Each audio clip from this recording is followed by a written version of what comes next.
Esiet sveicināti! LRT Plus ēterā nedēļas svarīgāko notikumu apskats. Esmu Sintija Lukjanska un šodien raidījumā. Daugavpilī apmeklēja finanšu ministrs, vai pilsēta var rēķināties ar finansiālu atbalstu. 1. aprīlī, un tas nebija joks, paaugstinātas autobusu un vilcienu biļetes reģionālajos maršrutos. Lidija Vasaraudze, dzejniece un stāstniece vienā personā. Šonedēļ Daugavpilī viesojās finanšu ministrs Arvils Ašeradens. Vizītes laikā viņš tikās ar pašvaldības vadību un vadošajiem speciālistiem, kā arī Latgales plānošanas reģiona pārstāvjiem. Viņš apmeklēja arī vairākus uzņēmumus, kas nodarbojas ar augstu tehnoloģiju produktu, ar augstu pievienoto vērtību ražošanu. Plašāk par finanšu ministra vizīti otrajā lielākajā Latvijas pilsētā stāsta Daugavpils valsts pilsētas pašvaldības komunikācijas nodaļas kolēģi. 3. aprīlī, apmeklējot Daugavpili oficiālajā vizītē, Latvijas Republikas finanšu ministrs Arvils Ašeradens atzinīgi novērtējis pašvaldības sniegumu Eiropas Savienības fondu līdzfinansēto projektu īstenošanā, izglītības iestāžu tīkla sakārtošanā un uzņēmējdarbības vides attīstībā. Šajā dienā notika arī diskusija ar Latgales pašvaldību vadītājiem un tika apmeklēts viens no pilsētā strādājošiem starptautiskiem uzņēmumiem. Ministra vizīte sākās Daugavpils valsts pilsētas pašvaldībā, kur viņam tika sniegts ieskats pilsētas ekonomiskajā profilā, tika runāts par inflācijas un politekonomiskās situācijas ietekmi uz reģionu attīstību. Detalizēti apspriesti Daugavpilī īstenojamie Eiropas Savienības fondu līdzfinansētie projekti, tajā skaitā pašvaldības sabiedriskā transporta attīstības jomā, kā arī pilsētas skolu tīkla darbību un infrastruktūras sakārtošana. Pierobežas pašvaldības, Latgales pašvaldības nevar tikt finansētas pēc atlikuma principa. Šobrīd šajos tiešām nozīmīgos un svarīgos ģeopolitiskajos apstākļos Latgalei pierobežas pašvaldībām ir nepieciešams lielāks atbalsts, lai cīnīties ar depopulāciju un stiprināt augstāko izglītību. Daugavpilī esam parādījuši, ka pēdējo 3 gadu laikā mēs palielinājām darbņēmēju skaitu mūsu pilsētā. Mums ir vienreizēji projekti, kā piemēram Pulsāra optika, kurš tikai 3 gadu laikā, pateicoties sadarbībai ar pašvaldību, ar Latgales plānošanas reģionu, ir izveidojis vairāk nekā 330 darbas vietas, jaunas darba vietas, kur šobrīd galvenokārt strādā jaunieši. Un lielā mērā tas parāda, ka mēs spējam būt efektīvi, radoši, zinoši, lai mūsu pilsētā attīstītos pietiekami intensīvi. Mēs arī izrunājām par jaunu industriālā autoparka būvniecību, kam šobrīd ir piešķirta 18 miljoni eiro jaunu darba vietu radīšanai. Tas nozīmē, ka pašvaldība šobrīd prioritārā kārtībā arī visā Latgalē kļūst par reģionālo centru. Mēs pavaram jaunu attīstības lapusi mūsu pilsētas vēsturē, kad ļoti intensīvi tiek radītas jaunas darba vietas, intensīvi tiek radīta infrastruktūra, lai jauni investori varētu nākt, veidot ražotnes un nodrošināt mūsu cilvēkus ar darbu.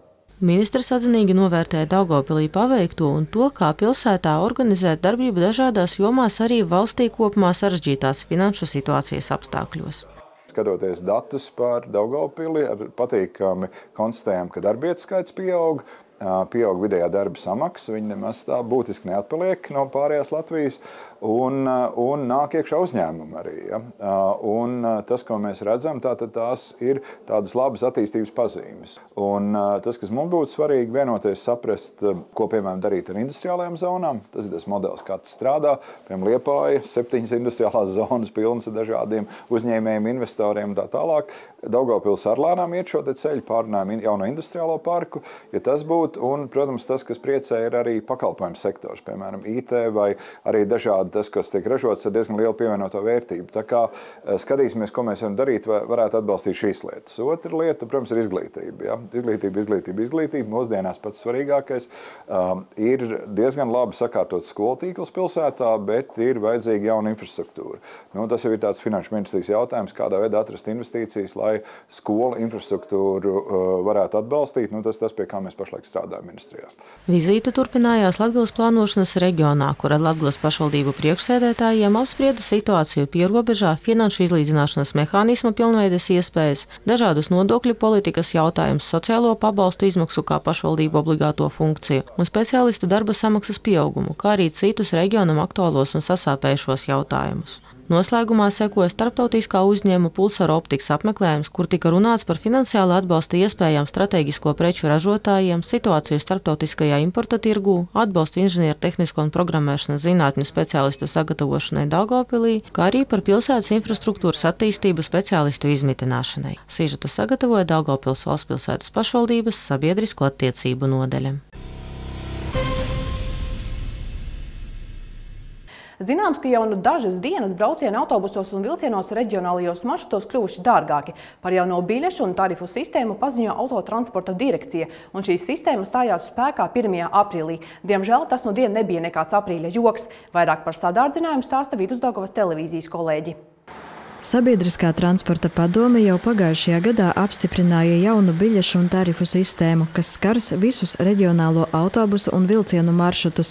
Par braucieniem reģionālo maršrutu autobusos un vilcienos no 1. aprīļa būs jāmaksā vairāk, un tas neapmierina pasažierus, lai gan vienlaikus iedzīvotāji uzsver, ka neko jau nevarot ietekmēt. Sevišķi pensionāriem, kuriem ir jābrauc uz slimnīcu, analīzes nodot vai vispār izskatīt kaut kādas problēmas, es domāju, ka viņiem būs problēmas. Un tad nav ko brīnīties, kāpēc lauki paliek tukši. Jā, viņi paliek tukši, un viņi paliks tukši. Что будешь делать, если нужно ездить? Ko darīsi, ja vajag braukt? Par jebkādu cenu brauksi, ja vajag. Mēs neko nevaram darīt. Kā mūsu valdība lemj, ar to mums jāsamierinās.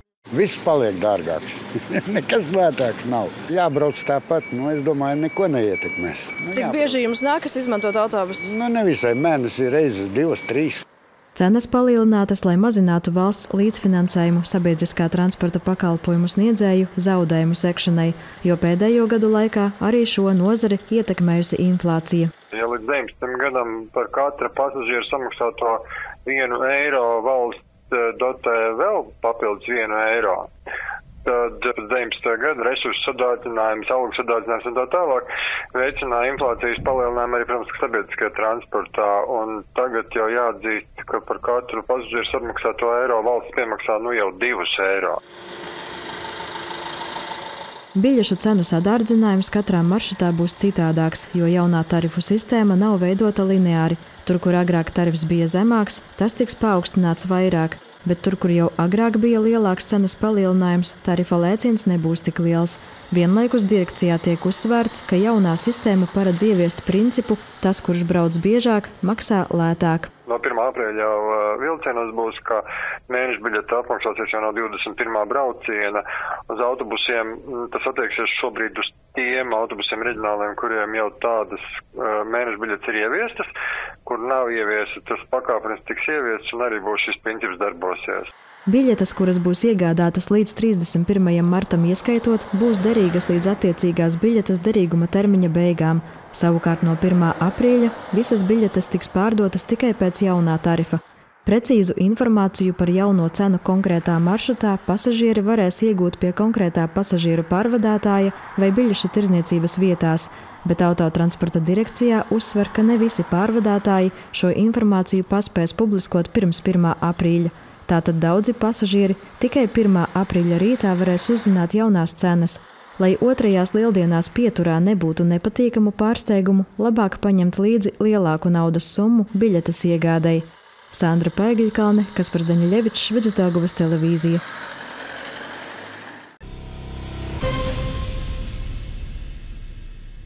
Laba ziņa pilsētai un topošajiem zobārstiem. Daugavpils valsts pilsētas pašvaldība turpina īstenot stipendiju programmu topošajiem zobārstiem. 28. martā Domes kārtējā sēdē deputāti atbalstīja lēmumu par ieguldījumu Sijā Daugavpils dievpārstniecības poliklīnika pamatkapitālā, kas ļaus nodrošināt stipendiju izmaksu vēl vismaz līdz 2027. gadam, piesaistot arvien jaunus stomatoloģijas speciālistus. Lai nodrošinātu zobārstu, īpaši bērnu zobārstu pakalpojumu pieejamību pilsētā, ilgtermiņā un piesaistītu jaunus speciālistus, 2024. gadā paredzēts veikt ieguldījumu iestādes pamatkapitālā 72 000 eiro apmērā. Kopumā laika posmā no 2020. līdz 2027. gadam šim mērķim paredzēti 363 000 eiro. Jāatzīmē, ka kopš 2019. gada, kopš darbojas šī programma, pašvaldības stipendija piešķirta 10 topošiem zobārstiem. 2 no tiem šis ir izlaiduma gads, un sekmīgi pabeidzot mācības, viņa jau pēc dažiem mēnešiem varēs izvēlējusies uzsākt darbu Daugavpils zobārstniecības poliklinikā. Paredzēti līdzekļi arī stipendiju izmaksai vēl 2 topošajiem speciālistiem, kas studijas uzsāks šogad. Pašlaik notiek pretendentu atlase. Jānorāda, ka SIA Daugavpils zobārstniecības poliklinika ir Daugavpils valsts pilsētas pašvaldības kapitāla sabiedrība. Tā ir viena no 4 veselības aprūpes iestādēm Daugavpilī, kas nodrošina zobārstniecības pakalpojumu pieejamību pilsētā. 4. aprīlī visā valstī norisinājās ēnu diena, ikgadējais pasākums, kurā skolēniem ir iespēja sekot līdzi sevis izvēlēto speciālistu darba ikdienai. Šogad ar dažādām profesijām skolēnus iepazīstina 2180 ēnu devēji, kopumā piedāvājot vairāk nekā 12 000 vakanču. Jauniešu vidū jau vairākus gadus populārākā nozare ir medicīna, un arī Jēkabpilī daudzi izvēlējās ēnot slimnīcas speciālistus. Slimnīcā viesojas arī Vidusdaugavas televīzijas kolēģi. Jēkabpils reģionālās slimnīcas ikdienu šodien bagātināja jaunieši, kuri izvēlējās ēnu dienu pavadīt, vērojot medicīnas speciālistu darbu. Šogad iestādi apmeklēja kopumā 26 ēnotāji. Mēs esam ļoti priecīgi un mums ļoti patīk šī gada sauklis pielaikot profesiju, jo tā ir tiešām tā iespēja jauniešiem pirms vēl viņi sāk studēt, pielaikot, pamēģināt, saprast, vai tas ir viņu aicinājums un kā tas viņiem der. Pēc tam, kad jaunieši bija iepazīstināti ar dienas norisi un galvenajiem noteikumiem, katrs devās pie sava izvēlētā speciālista. Ēnotāji sekoja līdzi traumatologu, ginekologu, fizioterapeitu un daudzu citu speciālistu darba ikdienai. No pašas bērnības man ir interesējusi medicīna, varbūt tāpēc, ka mana mamma ir mediķis. Šobrīd es jau 2. gadu piedalos ēnu dienā, jo es gribu tiešām saprast, kas mani varētu interesēt nākotnē, bet noteikti zinu, ka vēlos studēt medicīnu. 2 meitenes bija izvēlējušās iepazīt tuvāk neirologu darbu, un viņām bija iespēja arī praksē izmēģināt veikt apskati vienam insulta pacientam. Tagad droši ar savām rokām uzspied virsū, lai pārbaudītu to presiju. Tā kā turieties man pretī, un es spiedīšu. Mediķi jauniešu interesi vērtē pozitīvi, jo slimnīcā, līdzīgi kā citviet Latvijā, ir ārstu speciālistu trūkums. Mums katastrofāli trūks neirologa. Mēs šobrīd slimnīcā esam tikai 2 neirologi, un tad mums ir 3 vēl, kas mums atbrauc palīgā uz dežūrām. Mēs esam ļoti, ļoti priecīgi par katru, kurš izrādā interesi, tāpēc ceram arī, ka nepārdomās mani studentiņi un redzēšu viņus pēc tam kā kolēģi šeit pie mums. Mani ļoti interesē tieši cilvēka smadzenēs vispār ķermenī notiekošie procesi tieši no tādas nervu sistēmas puses un tāda virziena. Man ļoti interesē, kā vispār kas notiek, cik ļoti cilvēks savā ķermenī un visos refleksos un impulsos ir savienots. Un jā, man liekas, tas bija tāds diezgan plašs un visinteresantākais novirziens vispār medicīnā. Gribētu strādāt Jēkabpils slimnīcā? Jā, man vispār ļoti patīk, it īpaši tagad pēc renovācijas un pēc visa, kas ir jauns. Es labprāt šeit būtu savā pilsētā un tuvu mājām. Esmu dzirdējusi ļoti labas atsauksmes par šo slimnīcu. Un, manuprāt, neiroloģija ir ļoti interesanta nozare. Un, mani ļoti interesē cilvēka smadzenes un nervi un kā tas viss darbojas cilvēkā. Vai gribētu strādāt šajā profesijā? Jā, noteikti. Jēkabpils reģionālo slimnīcu ēnu dienā apmeklēja jaunieši no dažādām Latvijas malām, piemēram, Preiļiem, Rēzeknes, Daugavpils, Rīgas, Jelgavas un citām pilsētām un novadiem. Izglītības organizācijas Junior Achievement Latvija organizētais karjeras izglītības pasākums ļauj skolēniem saulaicīgi gūt priekšstatu par dažādām profesijām un izvērtēt, kura būtu piemērotākā. Sandra Pēgiļkalne, Kaspars Daņļevičs, Vidusdaugavas televīzija.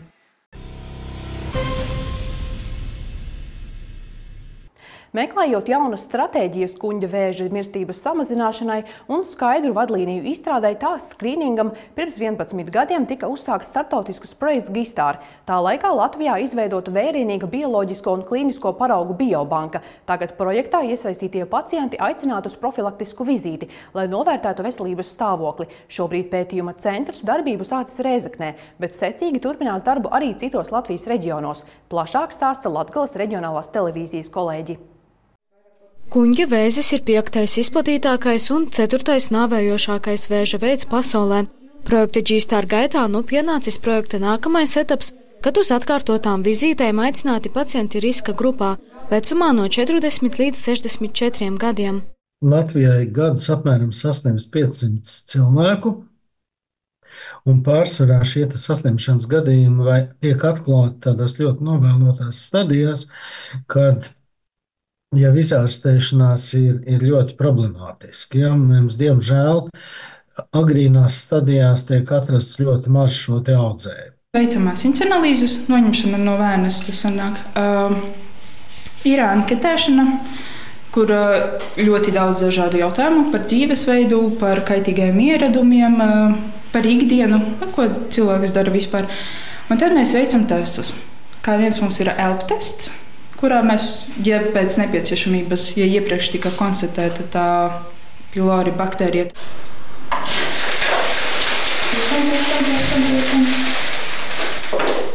Helikobaktērijas klātbūtne kuņģī būtiski palielina risku saslimt ar kuņģa vēzi. Tāpat veicina arī citas gremošanas sistēmas saslimšanas, kā čūlas un gastrītu.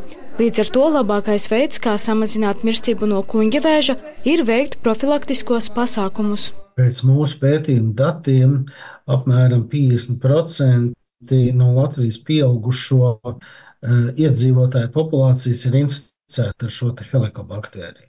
Savukārt kuņģa vēzis neattīstīsies katram, kuram būs helikobaktērija. Bet ir diezgan skaidri zināms, ka kuņģa vēzis attīstās apmēram 1 līdz 2% no tiem, kuriem helikobaktērija ir klātesama, kur izraisa šo kuņģa kļotādes iekaisumu. Rēzaknē projekts G-Star īstenots jau pirms 6 gadiem. Tolaik atsaucība bijusi liela – ap 2300 pacientu. Šobrīd pētījuma centrs darbojas arī Saldū. Tas, kas pētījuma ietvaros plānojas Rēzeknē, tas ir tikai orientēts uz šo pētījumu grupu, kas bija iekļauti iepriekš sākotnēji. Ja? Bet tas nenozīmē, ka citiem iedzīvotājiem nebūtu jārūpējas par savu veselību. Un, piemēram, es gribētu pie riska grupām noteikti aicināt tos, ja, piemēram, ir bijuši kuņģa vēža saslimšanas gadījumi pirmās pakāpes radiniekiem, tas pats par zarnu vēzi.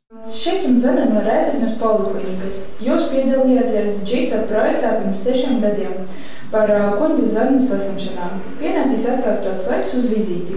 Diemžēl ar pacientu atsaucību ir jāsaka tā, ka no visiem iekļautajiem pacientiem atsaucība ir apmēram 50%. Tāpēc būtu ļoti liels lūgums, ja meitenes sazvana tos pacientus, neatteikt, tomēr nākt uz izmeklējumiem un apsekot savu veselību. Kopumā projektā bijuši iekļauti 11 reģioni, piemēram, Cēsis, Alūksne, Ludza.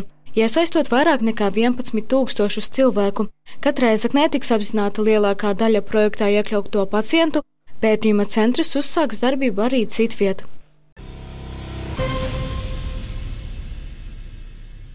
Šonedēļ tika pasniegts Daugavpils pašvaldības apbalvojums mūža ieguldījums dzejniecei, tulkotājai, skolotājai un sabiedriskajai darbiniecei Lidijai Vasaraudzei.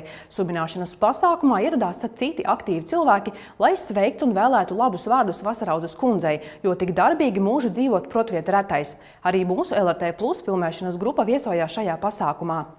Latgales centrālajā bibliotēkas filiālē Bērnu bibliotēkā Zīlīte notika apbalvojuma pasniegšana par mūža ieguldījumus dzejniecei, tulkotājai, skolotājai un sabiedriskajai darbiniecei Lidijai Vasaraudzei. Lidija Vasaraudze bērnībā sapņoja kļūt par ķīmiķi farmaceiti, taču dzīvi dzīvojot ceļi aiznesuši citā virzienā, kā nu ne paaudzē 10 pedagogi. Izvēle sākumā nesot bijusi viegla, Vasaraudze norāda, ka tā esot bijusi dzīves nepieciešamība. Tomēr gadiem ejot, literatūra un dzeja kļūsi arvien tuvāka. Es nedomāju, ka es kādreiz kaut ko rakstīšu, absolūti nē. Un tad, kad mēs pārcēlamies uz Daugavpili, tad es dzīvoju, katru stadiju dzīvoju pa biblioteku. Tā bija mana mīļākā vieta, ja mani kādu vajadzēja meklēt, tad meklēja bibliotekā. Sacerējumus, man patīk rakstīt sacerējumus. Skolotāji tas, protams, sagaidāja rūpes, jo man katrs sacerējums bija pusotras burtneses vismaz.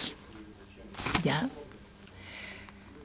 Skolotāji bija domājis, ka es tiešām iešu uz filologiem. Bet es neaizgāju uz filologiem. Es aizgāju uz vēsturniekiem. Ja?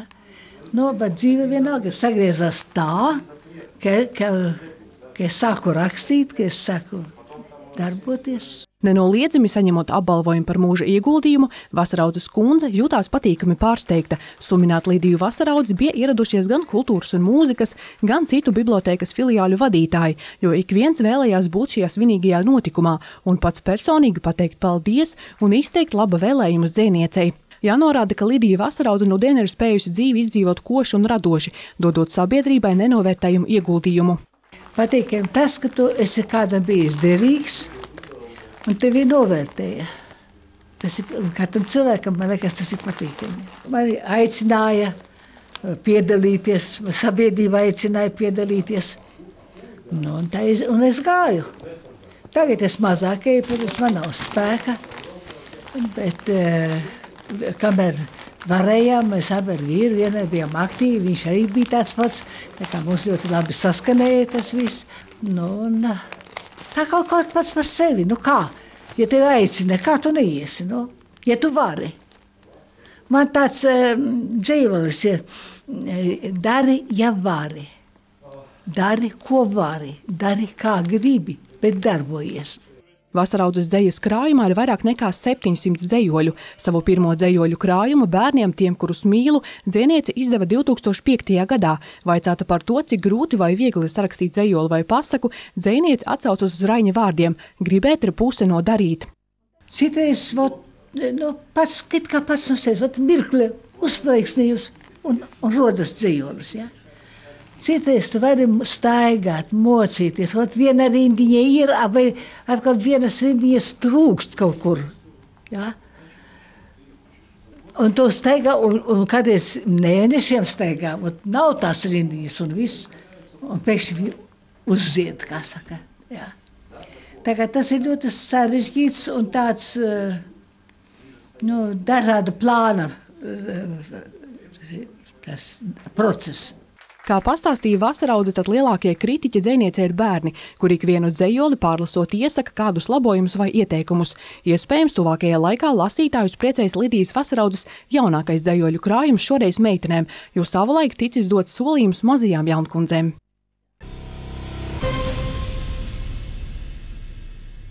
Un kā ierasts programmas noslēgumā par laikapstākļiem, jaunākās laika prognozes liecina, ka jau brīvdienās laiks Latvijā kļūs atkal siltāks. Tā teikt, pavasaris nāk atpakaļ. Sestdiena būs pārsvarā apmākusies, naktī un priekšpusdienā visā valstī līs. Pēcpusdienā lietus mitēsies. Minimālā temperatūra naktī 1,6 grādi, maksimālā dienā līdz 7,12 grādiem. Savukārt svētdien nokrišņi nav gaidāmi, debesis skaidrosies, minimālā gaisa temperatūra naktī 1,6 grādi. Dienā gaisa iesils līdz 12,17 grādiem. Pirmdien vietām līs un laiks saglabāsies silts, bet otrdien temperatūra pakāpsies vēl augstāk, sasniedzot 20–25 grādus. Laiks būs saulains, iespējamas lokālas pērkona lietusgāzes. Jānorāda, ka ja piepildīsies šī prognoze, 9. aprīlis kļūs par siltāko vēsturē. Līdz šim agrākie 25 grādi pavasarī Latvijā bijuši 17. aprīlī. Tādējādi šis rekords tiktu labots par vairāk nekā nedēļu. No trešdienas kļūs vēsāks, taču liels augstums nav gaidāms. Pēcpusdienās maksimālā temperatūra pārsvarā būs 10–15 grādu robežās. Ar to no jums arī atvados. Lai pa Jēkpilnes brīvdienas, atā!